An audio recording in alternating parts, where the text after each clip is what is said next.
Is the 210th Taiku, the 210th unresolved and unanswered question in the Babylonian Talmud, according to the book by Rabbi Aharon Yehoshua Pessin, who wrote a book called Taiku, and it's a compilation of all of these unanswered and unresolved questions in the Babylonian Talmud, which tradition has that they'll be answered by Elijah the prophet with the advent of the coming of the Messiah.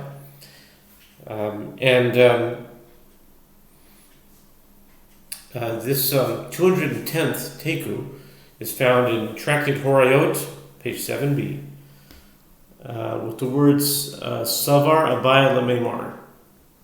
Okay, Savar Abai Lamemar. Chat v'bnei asba yosem v'bnei asba hechidami. Diasem v'shnei mekomes v'kamo eru b'sorei sorei. Amalei Rabba.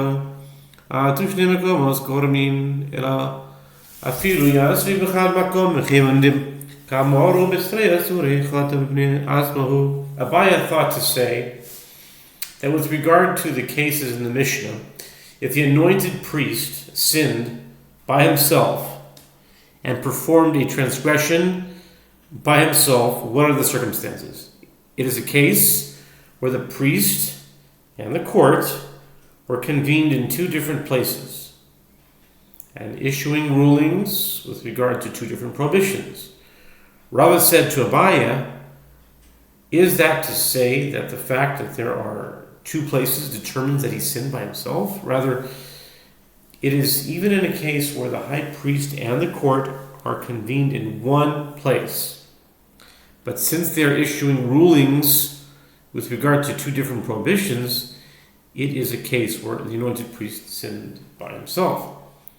Pshita, the Gemara continues, it is obvious that in a case where the anointed priest issued a ruling with regard to forbidden fat, and the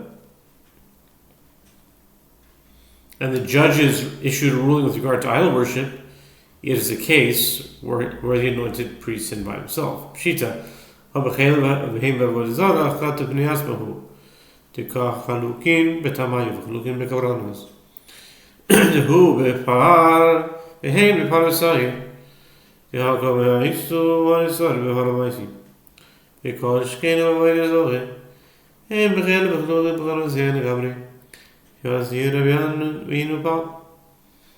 says it's obvious that in the case where the anointed priest issued a ruling with regard to forbidden fat and the judges issued a ruling with regard to idol worship, it is the case where the anointed priest sinned by himself, as in this case the rulings are distinct in terms of their reasons, as each ruling is based on a different Torah source, and they are also distinct in terms of their offering, since the priest achieves atonement with a bull as a sin offering, and the judges achieve atonement with a bull and a goat as a sin offering for unwitting idol worship. How do you do unwitting idol worship? I don't get that. It's always been a question. Sometimes these questions just they go unasked.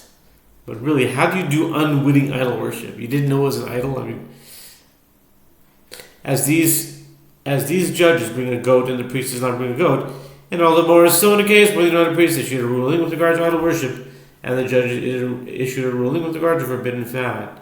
It is a case where the anointed priest sinned by himself, as these rulings are totally distinct from their offerings, since the priest brings a female goat as a sin offering and the judge brings a bull.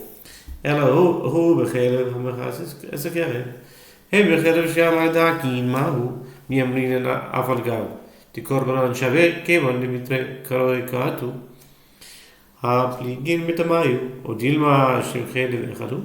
in a case where the anointed priest issued a ruling with regard to forbidden fat that covers the innards, for example, and the judges issued a ruling with regard to forbidden fat that is on the small intestine, so is the halacha.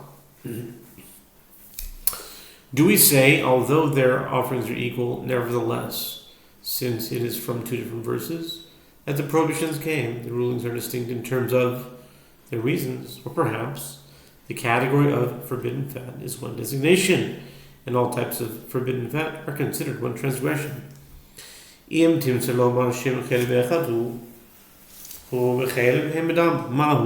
מי אמרים בדברי הבליגין או דילמה כיוון לשמן בקורבן בצר קורבן הזינן תיקו The Gemara continues, if you say that the category forbidden fat is one designation, then in a case where the priest issues a ruling with regard to forbidden fat, and the judges issue a ruling with regard to blood, what is the halacha?